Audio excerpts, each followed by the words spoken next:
मित्रों, शिक्षा सर्वस्व में आपका स्वागत है। तो आज मैं आपके लिए लेकर उपस्थित हूँ शब्द विचार। इससे पहले हम लोग देखे थे वर्ण विचार, उसके बाद नंबर 2 में देखेंगे शब्द विचार। अब इसके बाद शब्द विचार में सबसे पहले हेडलाइन में आप लिखेंगे शब्द किसे कहते हैं, शब्द किसे कहते हैं। उसके बाद स्टार करके लिखेंगे आप कि वर्णों या ध्वनियों के सार्थक मेल को शब्द कहते हैं। यहाँ पर में आप देख सकते हैं कह रहा है कि वर्णों या ध्वनियों के मेल, सार्थक मेल को शब्द कहते हैं। क्या होता है कि वर्ण या ध्वनि, तो वर्ण आपको बताए थे कि केवल सेम जैसे ग हलंत, प हलंत, क हलंत इत्यादि, ये क्या हुआ, वर्ण हुआ। ठीक है, मतलब जिसको तोड़ नहीं सकते हैं आप। ओके, तो इन वर्ण और उस वर्ण के बाद उसका जो एक दूसरे से मेल होगा तो वह सार्थक होना चाहिए।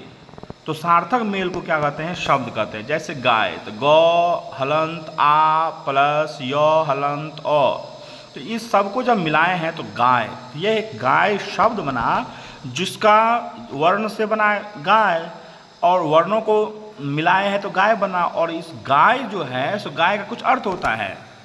ठीक है, तो इसलिए घर, तो घर घ हलंत र हल अ हल अ र हलंत अ, तो घर, घर मतलब मकान, मतलब मकान, आवास इत्यादि। तो यह एक शब्द है, वर्ण का सार्थक मेल। तो कैसा है, ऐसा नहीं कि आप कप चप टप कुछ हम कह देंगे तो इसका क्या अर्थ होगा, कुछ भी अर्थ नहीं होगा, तो वह एक सार्थक शब्द नहीं होगा आपका। तो अब क्या होगा इसका, गाय घर ये सब जो अर्थ के साथ है, सार्थक है, वह हो जाएगा आपका अर्थ के साथ जो होगा। सार्थक मतलब होता है अर्थ के सहित, तो यह हो गया आपका शब्द हो गया। ठीक है, गाय और घर, रोटी, हिमालय, कमल इत्यादि। ठीक है, तो यह हो गया आपका सार्थक शब्द। चलिए अब आगे देखेंगे कि शब्द और पद। यहाँ शब्द और पद का अंतर समझ लेना चाहिए। ध्वनियों के मेल से शब्द बनता है।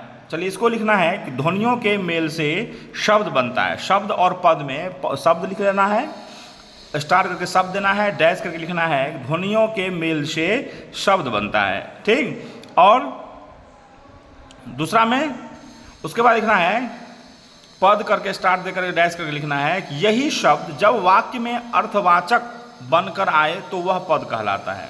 ठीक है, तो शब्द समझ गए। यहाँ उदाहरण दिया हुआ है, उससे पहले भी हम बताए थे प आ न ई पानी, तो यह हो गया क्या आपका शब्द हो गया। ठीक, पानी एक शब्द हो गया। और जब इसी को हम जब पानी और शब्द को जब मिलाएंगे, एक जगह जोड़ेंगे, तो वह हो जाएगा आपका पद हो जाएगा। ठीक, समझ गए बात। वर्ण समझ गए, शब्द समझ गए और पद समझ गए। यही शब्द जब वाक्य में अर्थवाचक बनकर आए तो वह पद कहलाता है। जैसे पुस्तक लाओ, घर जाओ, हाँ, पुस्तक पढ़ो, तो यह सब क्या हुआ, एक जो एक लाइन में हुआ, यह हो जाएगा आपका वाक्य हो जाएगा। ठीक, सॉरी, पद कहलाएगा। ठीक है, चलिए अब आगे देखेंगे। एक नाम पद पुस्तक है और दूसरा क्रियापद लाओ है। चलिए कोई बात नहीं। अब करें शब्दों के भेद। अब चलेंगे हम लोग शब्दों के भेद में। शब्दों के भेद है कि उत्पत्ति की दृष्टि से शब्दों के 4 भेद होते हैं। कितने, 4। उत्पत्ति के लिखेंगे शब्दों के भेद हेडलाइन में, उसके बाद फिर लिखेंगे नीचे नंबर 1 करके उत्पत्ति की दृष्टि से शब्दों के 4 भेद होते हैं। उसके बाद नंबर 1 में तत्सम, नंबर 2 में तद्भव, नंबर 3 में देशज और नंबर 4 में विदेशज, 4 में विदेशज। अब इसको हम क्रमशः करेंगे स्टार करके या नंबर 1 करके, सॉरी नंबर 1 करके लिखिए। नंबर 1 में तत्सम, तत्सम लिखेंगे हिंदी में संस्कृत के मूल शब्दों को तत्सम कहते हैं। मतलब संस्कृत के जो मूल शब्द उठ के आ जाते हैं हिंदी में, उसको हम क्या कहते हैं, तत्सम कहते हैं। मतलब उसके समान, उसके जैसा। किसके जैसा, तो तत् मतलब उसके समान, संस्कृत के समान, हाँ, सेम, संस्कृत वाला ही। ये शब्द आज भी ज्यों के त्यों व्यवहार में आते हैं। मतलब संस्कृत का सेम टू सेम शब्द जब उठ के आ जाता है हिंदी में, तो वह क्या हो जाता है, तत्सम हो जाता है। जैसे जगत, फल, पुष्प, पुस्तक, पृथ्वी, हाँ, अग्नि, कपूर, कुब्ज इत्यादि। तो अब चलेंगे हम लोग, देखेंगे यहाँ तक समझ गए आप। अब कह रहा है यहाँ पर में कि तद्भव क्या होता है। ठीक, तो तद्भव हो गया आपका तत्सम के बिगड़े रूप को हम तद्भव कहते हैं। जैसे अग्नि, तो अग्नि क्या हो गया, अग्नि संस्कृत का मूल शब्द है। जैसे बताए थे तत्सम हो गया जो हिंदी संस्कृत से उठ के हिंदी में आ गया जो शब्द मूल शब्द, वह हो गया आपका तत्सम हो गया। ठीक, और तद्भव क्या हुआ, तो तद्भव वह हुआ जो तत्सम का विपरीत हो जाता है। तत्सम उठ के आया और यहां पर कुछ और प्रयोग हो गया।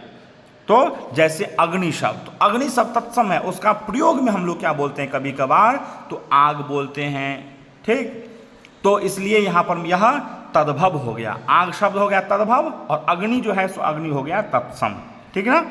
चलिए कुब्ज, कुब्ज का तत्सम हो गया, और कुब्ज का तद्भव क्या होगा, तो इसका कुबरा शब्द हो जाएगा। कर्पूर, हम लोग कहते हैं कर्पूर गौरम करुणावतारम संसार सारम भुजगेंद्रहारम, तो कर्पूर, कपूर नहीं बोलते हैं, क्या बोलते हैं, कर्पूर गौरम करुणावतारम संसार सारम, तो कपूर, कर्पूर। ठीक है, तो कर्पूर संस्कृत से आया है, तो तत्सम हो गया कर्पूर, और इसी का तद्भव क्या होगा, तो कपूर शब्द हो जाएगा। तद्भव, कपूर क्या हो जाएगा, कपूर हो जाएगा आपका तद्भव हो जाएगा, क्योंकि उसका थोड़ा सा विपरीत चेंज हुआ। ठीक, प्रयोग में। अब देशज देखेंगे, देशज क्या होता है, तो देश की बोलचाल में पाए जाने वाले शब्द हम देशज कहलाते हैं। मतलब देश में जो देश के हमारे यहाँ जो बोलचाल में भाषा प्रयोग होगा वह हो जाएगा क्या, तो देशज हो जाएगा। जैसे डिबिया फुनगी नहीं बोलते, रे डिबिया दो, डिबिया जलाओ, फुनगी मत तोड़ो, तो तेंदुआ, लोटा, लोटा लाओ, पगड़ी पहनाओ, पगड़ी बांधो, तो ये हो गया, ये सब हम देश में प्रयोग करते हैं, इसलिए यह देशज शब्द हमारा हो गया। नेक्स्ट में विदेशज क्या होता है, तो विदेशज हो गया करा कि जिन शब्दों का जन्म विदेशों में हुआ है उन्हें विदेशज कहते हैं। जैसे अंग्रेजी का हॉस्पिटल, डॉक्टर, बुक, टेबल इत्यादि। फारसी का आराम, अफसोस, किनारा, गिरफ्तार, गिरह इत्यादि। अरबी का असर, किस्मत, ख्याल, दुकान, मदद इत्यादि। हिंदी में इन शब्दों का व्यवहार इन्हीं रूपों में सेम टू सेम हो जाता है। ठीक है, चलिए इससे पहले हम लोग नंबर 1 किए थे, नंबर 2 किए, अब नंबर 1 किए थे, अब नंबर 2 में आएंगे। अब नंबर 2 में लिखेंगे बनावट या रचना की दृष्टि से शब्द के 3 भेद होते हैं। बनावट या रचना की दृष्टि से शब्द के 3 भेद होते हैं। चलिए नंबर 1 लिखेंगे रूढ़, नंबर 2 में यौगिक, और नंबर 3 में योग रूढ़। ठीक है, चलिए हो गया, लिख लिए रूढ़, यौगिक और योग रूढ़। अब इसके बाद देखेंगे सबसे पहले नंबर 1 लिख करके लिखेंगे रूढ़, तो रूढ़ में फिर डैश देकर लिखेंगे जिन शब्दों के खंड किए जाने पर कोई अर्थ न निकले उन्हें रूढ़ कहते हैं। मतलब कोई ऐसा शब्द है जिसको आप खंड करेंगे ना तो उसका कोई अर्थ नहीं होगा, अलग अलग कोई अर्थ नहीं होगा। ठीक है ना, लेकिन एक जगह अर्थ होगा, जैसे नाक, कान, मुंह, दांत इत्यादि, हाथ, पैर इत्यादि। इस सब का आप जब अलग करेंगे तो नहीं ना का कुछ अर्थ होगा, नहीं क का कुछ अर्थ होगा। तो जब हम नाक जो बोलेंगे तो नाक पूरे नाक मतलब नासिका। ठीक, ये होता है, तो इसका अर्थ होगा। तो ये हो गया आपका रूढ़। ठीक है, चलिए अब आगे देखेंगे हम रूढ़ के बाद क्या होता है, लिखेंगे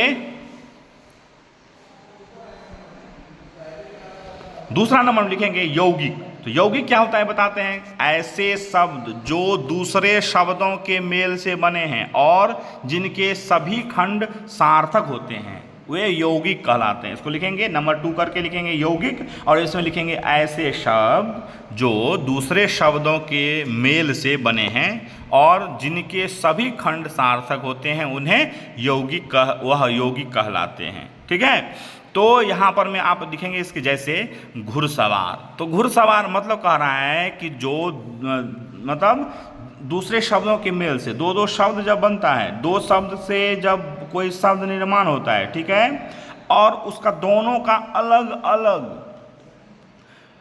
अलग अर्थ हो, ठीक है ना, तो दोनों का अलग अलग अर्थ हो तो वही आपका यौगिक कहलाता है। बस एक ही बात समझ लेना है। जैसे यहाँ विद्यासागर, विद्या का अलग अर्थ होगा, सागर का अलग होगा, और जब विद्यासागर एक जगह जोड़ देंगे तो वो विद्यासागर कोई व्यक्ति हो जाएगा। हाँ, हिमालय तो हिम हो गया और आलय हो गया। हिम का भी अर्थ है और आलय के भी अर्थ है पहाड़, हिम का भी अर्थ है। तो यहाँ पर में हिमालय हो गया, पहाड़ हो गया। जब हम दोनों को जोड़ देंगे तो हिमालय पहाड़ हो गया।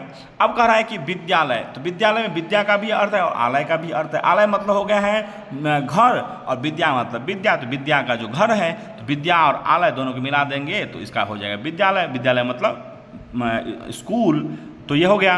तो यही बात यहाँ पर कहा गया कि यौगिक क्या होता है, कैसे होता है। अब चलेंगे हम देखेंगे योग रूढ़ क्या होता है। तो ऐसे यौगिक शब्द जो साधारण अर्थ को छोड़कर विशेष अर्थ ग्रहण करे वह योग रूढ़ कहलाते हैं। बात समझ गए कि जहाँ पर दिक्कत होगी वहाँ पर आप परेशानी होगी वहाँ आप कमेंट करेंगे, कमेंट में बताएंगे कि भाई कहाँ दिक्कत है, कहाँ क्या परेशानी है, उसको फिर से रिपीट किया जाएगा या कमेंट में भी बताया जाएगा आपको।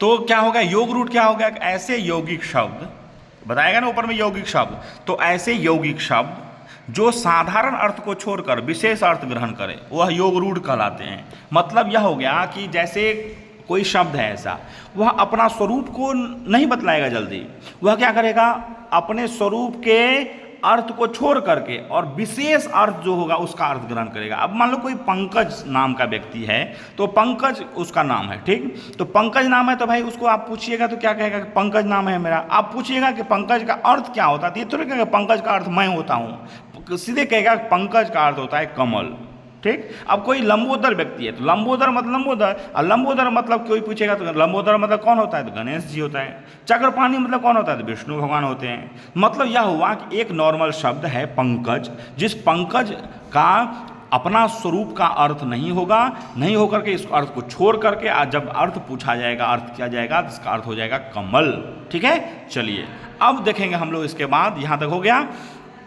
अब देखेंगे रूपांतर की दृष्टि से शब्द के दो प्रकार हैं। कौन कौन, विकारी शब्द और अविकारी शब्द। किसके दृष्टि पर, रूपांतर की दृष्टि से शब्द के दो प्रकार होते हैं, विकारी शब्द और अविकारी शब्द। तो विकारी शब्द वे हैं जिनके, लिखेंगे यहाँ पर मैं स्टार करके, विकारी शब्द वे हैं जिनके रूप लिंग, वचन, कारक और पुरुष के अनुसार बदलते हैं।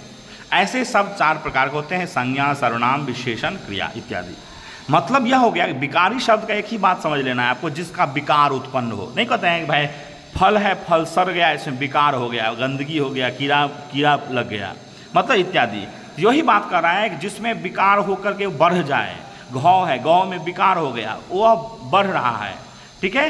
क्या हो गया, संज्ञा, सर्वनाम। संज्ञा हो गया राम, तो राम का रूप चलेगा कि नहीं, कि राम रामो रामा, रामम रामो रामा, तो राम का विकार निकल रहा है अलग अलग, एक वचन, द्विवचन, बहुवचन इत्यादि इत्यादि इत्यादि, यही बात। उसके बाद कह रहा है कि सर्वनाम भी सर्व, सर्वो, सर्वा, सर्वम, सर्वो, सर्वान, सर्वेन, सर्वाभ्याम, सर्व इत्यादि, ये बात। विशेषण, क्रिया विशेषण, तो इस सब का रूप चलता है, इसीलिए यह क्या हुआ, विकारी, ठीक है। जिसका विकार निकले वह विकारी हुआ। अब देख लिखेंगे नीचे में स्टार करके लिखेंगे, अविकारी शब्द वे हैं जिनके रूप नहीं बदलते। अविकारी मतलब अव्यय भी होता है, तो अब आगे बताएगा, मतलब वाक्य में उनका मूल रूप बना रहता है। अविकारी को अव्यय भी कहते हैं, इसको भी लिखिए स्टार करके, अविकारी को अव्यय भी कहते हैं। मतलब अविकारी का मतलब हो गया कि जो जिसका कोई विकार न उत्पन्न हो वह अविकारी हुआ, ठीक है। इस प्रकार के शब्द क्रिया विशेषण, संबंधवाचक, समुच्चयवाचक और विस्मयादि बोधक होते हैं, ठीक है ना। तो यह हो गया आपका विकारी और अविकारी शब्द हो गए। क्या रूपांतरण की दृष्टि से दो प्रकार होते हैं, विकारी और अविकारी इत्यादि, और इसके ये भेद हैं। कुल इस प्रकार विकारी और अविकारी शब्दों के 8 भेद होते हैं। इनके नाम इस प्रकार हैं, संज्ञा, सर्वनाम, विशेषण, क्रिया विशेषण, संबंधवाचक, समुच्चयवाचक, विस्मयादि बोधक इत्यादि। यह लगभग में 8 यहाँ हुआ। तो अविकारी शब्दों के 8 भेद होते हैं, विकारी और अविकारी शब्दों के 8 भेद होते हैं। इसको भी लिख लेना है और इन सबको लिख लेना है। इसके बाद फिर नेक्स्ट वीडियो में हम संज्ञा लेकर उपस्थित होंगे। तब तक के लिए धन्यवाद।